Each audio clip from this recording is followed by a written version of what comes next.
I should try not to go off and do my carpentry work at a job site on Sunday, if I can help it.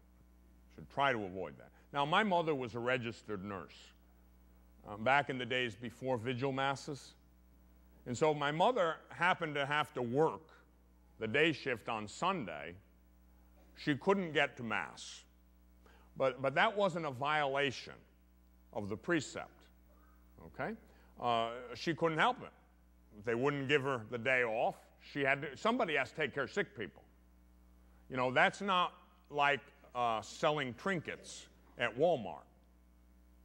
You know, a nurse or a doctor may have to work on that day. So, okay, you have to take care of a sick child at home. You can't get to Mass. You've got to stay home. All right. That's a good reason. That's not a sin. You know, every now and then people come to a confession and say, oh, bless me, Father. And it's usually the sweetest old ladies. And they go, oh, Father, I missed Mass 2 Sundays ago. And, oh, well, well, you know, I had hip surgery and I couldn't move. Well, wait a minute.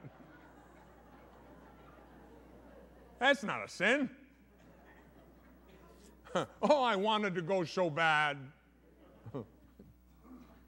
No sin.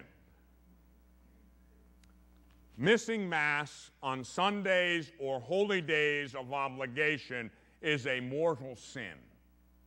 Don't believe me? Read it in the Catechism of the Catholic Church, without a good reason.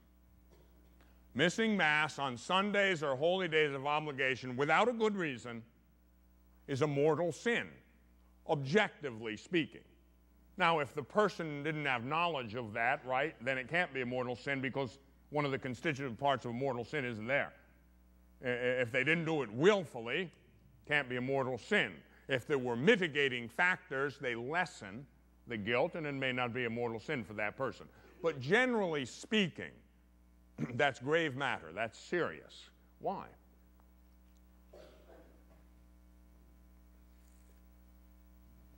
We normally eat every day, don't we? Most of us wouldn't think of missing a meal, at least one meal a day, right? Most of us eat once a day. Don't you think your soul deserves one good meal a week? It can be catastrophic not to feed yourself spiritually. What happens when you don't receive grace? You're vulnerable, and you fall right on your face in sin.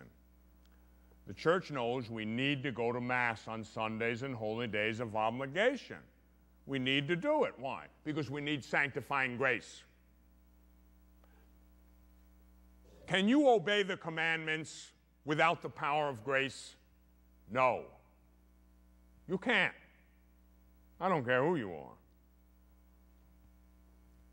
You need grace to have the strength to obey the commandments. Don't take the Lord's name in vain. When I was younger, I was guilty. I did it. I lived in environments where people thought nothing of using the holy name of Jesus to curse. God's name was used in vain to curse. Blasphemy even would come up, although I could never countenance that. I didn't like to hear that kind of talk ever, even when I was a bad boy. Now, don't do it in my presence. I'll take it personally. Don't use the holy name of Jesus to curse. Don't use the all-holy name of God as a curse word. You know, the Jewish people in the Old Testament, no one could even mention the word God. Only the high priest, once a year, in the Holy of Holies, could utter God's name. They held God's holy name in such a reverence. What about us? Is God now different? God's the same. God is all holy. God is deserving of our reverence. God and His name are one. Those first three commandments are relationship with God himself. If that relationship is not in place, you will not have the power to obey the other 7 commandments. Please believe me. You will not love your neighbor as yourself out of love for God unless you are in love with God. Please believe me when I tell you that, because it's the truth. So, nurture your relationship, your intimacy with God. And then you're going to have the power to obey all the other commandments. You see, the commandments are about love. A lot of people don't know that. They think the commandments are about just negative prohibitions. Oh, no. They're about love. Charity, the theological virtue of charity. Now, the exam's about to begin, so perhaps I shall call upon someone now to answer the first question. Let's see.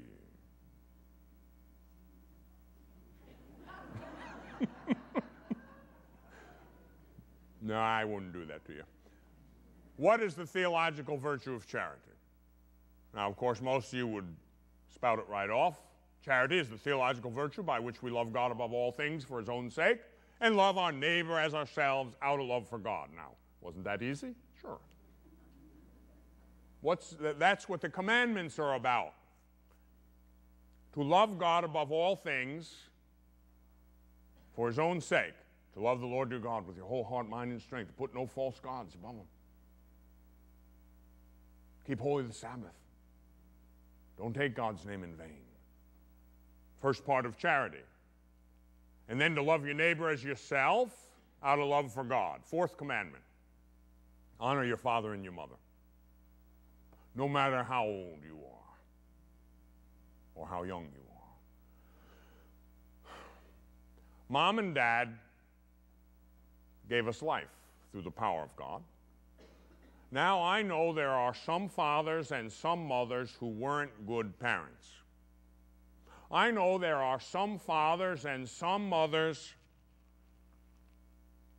who abused their children. And I know it is an emotionally trying, traumatic thing for some children to love or honor their parents because of the abuse they suffered. Physical abuse, verbal abuse, sexual abuse. It's happened. But we have to. It's a commandment. And God will give the grace. God will give the grace to obey the commandment.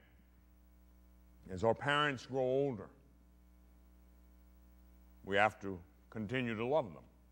One of the things that breaks my heart is that all too frequently I encounter elderly people abandoned in nursing homes, and that doesn't mean, I understand that there are times where you can't care for someone at home. I mean, my grandmother, we loved my grandmother dearly, and when she was about 90, she had to go into a nursing home. She just fell and broke her hip one too many times. She lay there on her bedroom floor all night, one too many times. We couldn't afford a 24-hour nurse. You know, we tried to take turns of going to her house, and well, the doctor basically ordered us. And then we'd go almost every day. Somebody would spend time with her. And so we didn't abandon Grandma. But some people abandon their parents and their grandparents. They kind of, you know, the nursing home is looked on as a babysitter. Boom, let's get rid of them. Too much trouble. We don't do that consciously and on purpose. But nonetheless, it's done. Oh, the heartbreak I've encountered among our elderly, who should be respected, reverenced, more than any of us. Why? Because they've been around longer than any of us. They've put up with life's blows and woundedness, troubles and trials longer than most of us. We should respect our elderly. Honor your mother and your father, and you'll be blessed. Fifth commandment, thou shalt not kill. I remember when I was a boy, I used to go to confession on Saturday afternoon with the other children. And I knew the commandments, and I remember examining my conscience as the sisters had taught us. And I'd come to the fifth commandment, thou shalt not kill. Well, didn't murder anybody this week. Don't have to confess that one. Wrong. Jesus told us the full meaning of the sacrament. Thou shalt not kill. All right, yes, it does involve taking the life of another. Abortion, you bet. But it also involves anger, lashing out, fighting, physical fighting, emotional abuse, verbal abuse, unforgiveness, bitterness, attacking another person violently. Those are all sins against the fifth commandment. Drug abuse, sin against the fifth commandment. We're stewards of the gifts God has given us. People abuse medication, sin against the fifth commandment. Alcohol abuse, a sin against the fifth commandment. Tobacco use. You're still smoking, are you? Did you know that's a sin against the fifth commandment? It is nowadays. Now, it might not have been 40 years ago because we really didn't know back then how harmful it is. Only a moron denies that it causes cancer and heart disease today. Sorry for the harsh term, if it fits you. But wake up. You owe it to yourself and your family to quit. You know, have some guts. You can do it. Pray and put them down. My grandfather smoked 3 packs of Camels every day since he was 12 years old. When he was about 75, his son, my uncle, said, you know, Dad, those things are going to kill you. He was 75, been smoking them since he was 12. He says, what do you mean? He says, they cause cancer. He says, remember what happened to Jimmy so-and-so? He died from cancer, lung cancer, you know? Remember him? Terrible. My granddad gone and visited him in hospital and saw the suffering. So I was there. My grandfather looked meditatively at the pack of Camels. And he flipped them. He made a perfect hook shot into the garbage can. Boom, never touched another one. Never smoked another cigarette as long as he lived. Now, he drank every day to numb his pain, I think, but he never touched a cigarette.